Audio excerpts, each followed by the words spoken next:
Marianne, 68 ans, m'a envoyé un long message. Mon mari John est en dépression depuis plusieurs années et petit à petit, il s'est mis à boire, d'abord en se cachant, puis ouvertement. Il ne supporte pas sa retraite car il se sent inutile. Je le soutiens comme je peux. Il voit sporadiquement un psy et a fait plusieurs cures de désintoxication. Mais à chaque retour, il rechute en descendant encore plus bas. Il n'a plus goût à rien et ses amis l'évitent. On ne sort plus et j'avoue que j'ai un peu honte de lui. Je l'aime profondément, mais je me sens démunie et terriblement seule. Je n'imaginais pas notre retraite comme cela, mais plutôt comme l'occasion de profiter ensemble de notre temps libre.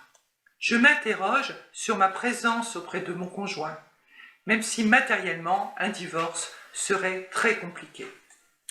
Je ne veux pas l'abandonner car j'ai peur de culpabiliser, de ne pas être là pour le pire. Je suis épuisée et commence à avoir des problèmes de santé car je dois tout gérer à la maison. Mais ne faut-il pas, avant d'être totalement détruite, que je me choisisse car mon couple me paraît avoir disparu. Merci de m'aider à réfléchir. Marianne, il est toujours très compliqué de vivre avec une personne qui a une ou des addictions, que ce soit le jeu, Internet, la cigarette, l'alcool, la drogue ou les médicaments. John est suivi pour sa dépression, mais personne n'a encore trouvé comment l'aider. Vous ne pouvez pas, vous, toute seule, le sauver contre lui-même. Votre combat est inégal. Vous vous épuisez face aux véritables maladies que sont la dépression et l'alcoolisme. Tout comme vous, votre mari est dans une grande souffrance. Marianne, analysez les raisons de la dépression ou de l'alcoolisme de votre mari et du ressort de la psychiatrie. En revanche, je vais essayer de vous donner des pistes pour vous aider à réfléchir et déterminer quelle attitude adopter à son égard. Vous devez commencer par comprendre où en est votre couple. Il vous appartiendra ensuite de faire votre choix en toute conscience. Comprendre la dépendance est essentiel afin de mettre votre énergie au bon endroit. 1. La dépendance marque une souffrance. La dépendance est un moyen d'évitement face à une souffrance importante ou intolérable. Votre mari était sans doute très investi dans son travail. Il n'a pas suffisamment bien préparé son départ à la retraite et n'a pas su trouver des activités en compensation, d'où son sentiment d'inutilité. Vos propos indiquent que vous avez identifié l'origine de sa souffrance. Cela devrait vous permettre de ne pas penser être à l'origine du problème. La retraite impose un face-à-face à plein temps qui peut parfois être très difficile à supporter. L'alcool est pour John un moyen d'échapper à sa souffrance psychique, son sentiment d'inutilité. Mais le regard de l'autre va accélérer le cercle vicieux. Ses amis lui ont tourné le dos et cela aggrave sa douleur. Il augmente sa consommation d'alcool en proportion.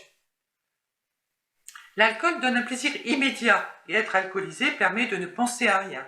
Se sentant disqualifié par tous ses proches qui le considèrent comme un alcoolique, John boira davantage pour conforter cette image et leur donner raison afin de disposer d'un alibi frappé au coin de la fatalité.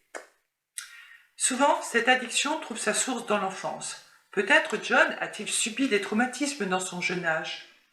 Le savoir peut vous aider à comprendre son mal-être afin de retrouver de l'estime pour votre mari dont vous commencez à avoir honte. L'addiction à l'alcool revêt de très nombreuses formes, ce qui rend complexe sa détection et son traitement.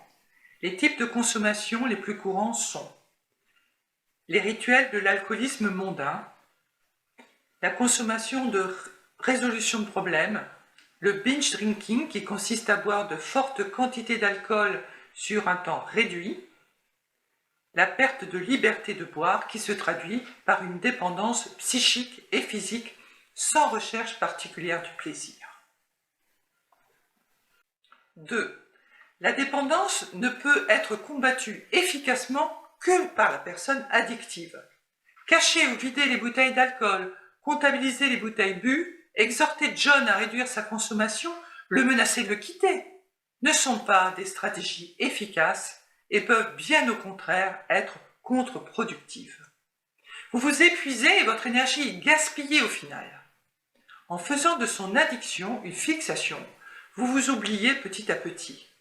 Responsabiliser la personne addictive est souvent la bonne solution lorsque c'est possible. John décide seul de son comportement et vous devez le placer face à ses responsabilités. Essayez de lui faire ressentir que la souffrance qu'il génère autour de lui est supérieure à sa propre souffrance. Par ailleurs, aidez-le à faire la nuance sur son état qui n'est pas un défaut mais une maladie, comme peut l'être par exemple le cancer. Avoir un cancer jusqu'à preuve du contraire n'est pas un défaut. Ce n'est pas John qui doit changer, c'est son comportement, son rapport à la maladie. Expliquez-lui que vous ne pouvez rien faire pour lui et combien son attitude vous frustre et vous fait souffrir.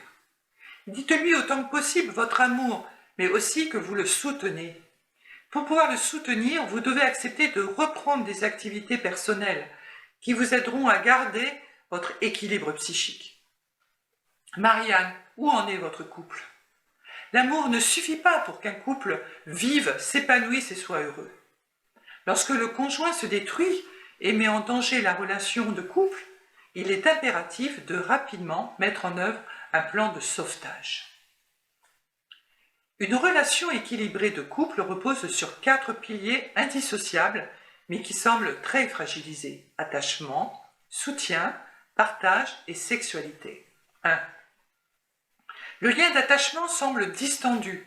Si vous restez en lien avec votre mari que vous aimez toujours, John est centré sur sa douleur et ne peut plus être tourné vers vous. 2. Le soutien est à sens unique. Si vous vous préoccupez toujours de votre mari que vous accompagnez et que vous protégez, celui-ci n'est plus vraiment en état de s'intéresser encore à vous. Votre mari est malade et seul un médecin peut l'aider. Vous pouvez tout au plus l'accompagner, mais pas le sauver, là où les médecins ont pour l'instant échoué. 3. Les partages sont réduits comme peau de chagrin. John n'est plus en capacité de mener avec vous une vie sociale normale. 4. La sexualité peut avoir disparu. La dépression fait disparaître le désir sexuel et l'alcoolisme détourne à son profit toute autre source de plaisir. La honte que vous ressentez peut aussi vous éloigner physiquement de votre mari. Si un pilier manque, le couple est en difficulté. Si tous les piliers sont menacés, le couple n'existe plus dans ses fondamentaux et se trouve en situation de naufrage, sauf à mettre en place rapidement une thérapie de couple. Votre couple n'existe plus vraiment aujourd'hui, dès lors que vous n'avez plus de partage, plus de joie, plus de projet. Seul l'alcool et ses conséquences sont votre quotidien. Petit à petit, l'alcool détruit tout, notamment le cerveau, et le malade reste seul avec sa souffrance et se coupe du monde extérieur, vous comprise. Vous avez à la fois un sentiment d'impuissance, mais aussi beaucoup de frustration et de souffrance. Vous ne voulez pas le voir souffrir, mais vous ne voulez pas souffrir non plus. Que faire dans une situation pareille? Vous pouvez adopter 3 stratégies différentes. 1. Restez dans l'accompagnement en vous faisant aider. Vous pouvez effectivement rester avec votre mari sous réserve qu'il ne devienne pas dangereux pour vous. Que vous vous fassiez aider, que vous vous réserviez du temps libre, des espaces personnels indispensables pour résister à cette situation en respirant ailleurs un air plus sain. Prenez conscience d'une difficulté supplémentaire liée au fait que l'alcoolisme est encore jugé comme une maladie honteuse, contrairement à un cancer par exemple. La société considère que l'alcoolique se détruit tout seul, qu'il est à l'origine de sa maladie, alors que le cancer est attaché à une fatalité extérieure. Comment et pourquoi soutenir une personne qui est responsable de ce qui lui arrive? Au travers du soutien de votre compagnon, vous vous exposerez à l'incompréhension de votre entourage. Tout ayant échoué jusqu'à ce jour, seules de nouvelles pistes justifieront que vous mainteniez votre accompagnement. 2. S'éloigner un peu. Ne plus être présente dans le foyer conjugal ne vous empêchera pas de continuer à veiller sur votre mari si l'amour est toujours là. Bien sûr, l'inquiétude sera décuplée par l'éloignement et vous aurez l'impression peut-être de ne pas avoir fait le maximum. En consultant, vous serez rassuré sur le fait que, au contraire, vous faites tout ce que vous pouvez faire et que vous n'êtes pas tenu à l'impossible ni au miracle. Ce n'est pas en allant mal, en portant tout sur votre dos, que vous pourrez aider votre mari.